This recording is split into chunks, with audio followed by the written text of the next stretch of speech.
সকালবেলা 6টা বাজে ঘুমের থেকে উঠে গোসল করে তারপর আমরা কাজে যাই।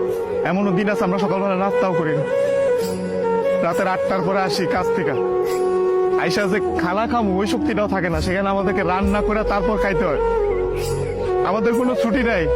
একদিন আমরা ছুটি পাই, ওই দিন আমরা ঘর গুছাইতে, কাপড় ধুইতে, এটা সেটা করতে করতে চলে যায়। কাপড় ধোয়ার জন্য যে মানুষ রাখবো, মানুষ রাখলে তো টাকা যাবে, বেতন দিতে হবে ওদের। ওই টাকাটা বাসায় আপনাদেরকে পাঠাই, তারপর ওইটা দিয়ে আপনারা পুত্রা নিবেন। আর এই যে ইস্ত্রি করা, এই যে ভাজ আলা কাপড় বেড়া ঘুরেন, আর এই যে কাপড় আমরা কাপড় পরতে পারি না ওইখানে। এই যে এখানে দেখেন না ভালো ভালো কাপড় পরে ঘুরতেছি, এটা খালি আব্বা আম্মা আত্মীয় স্বজন দেখে ভাবে যে পোলা অনেক সুখে আছে। ওখানে তো জামা কাপড় পরার টাইমই পাই না আমরা।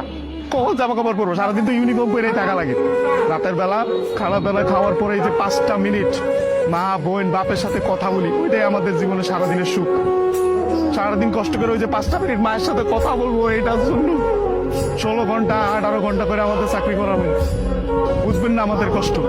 আমরা হচ্ছে পৃথিবীর সবচেয়ে বড় মৃত্যু, কারণ আমরা উঠতে উঠতে মিথ্যা কথা বলি। মা বাবা জিজ্ঞেস করে বাবা খাইছো না, বলি খাইছি। কি বলবো, আর তো বলতে পারবো না। মা যখন জিজ্ঞেস করে কেমন আছিস বলো, বলি ভালো আছি। অসুখ হইলে ডাক্তার দেখাই না, ডাক্তাররা অনেক টাকা দেওয়া লাগবে। মা জিজ্ঞেস করে বাবা ডাক্তার দেখাইছো, ওষুধ খাইছো, বলি যে খাইছি।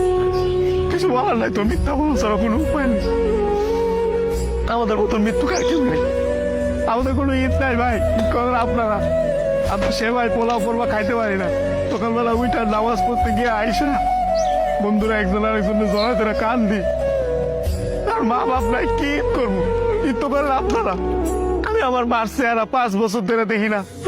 5 বছর পরে আমি দেশে এসেছি। যেই ছেলে মায়ের হাতে খাবার না খেলে পেট ভরতো না, ওই ছেলে মায়ের চেহারা দেখি না 5 বছর। ঈদের সময় জিজ্ঞেস করে বাবা কাপড় সময় কিনছিস, বলে কিনছি, কিন্তু কিনি না। 5 বছর ধরে 1 বছরের পরে ঈদ করতেছে।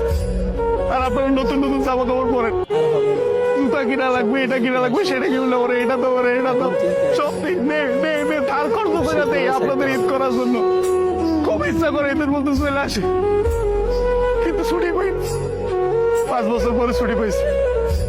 আপনি তো বলেন জুয়া খেলে, মেয়েবাজি করে, এগুলো স্বপ্ন, এগুলো স্বপ্ন, এগুলো আপনারা করতে পারেন, আমরা তো চিন্তাও করতে পারি না। আপনাদের কোনো আইডিয়া নেই ওখানে কত পরিমাণ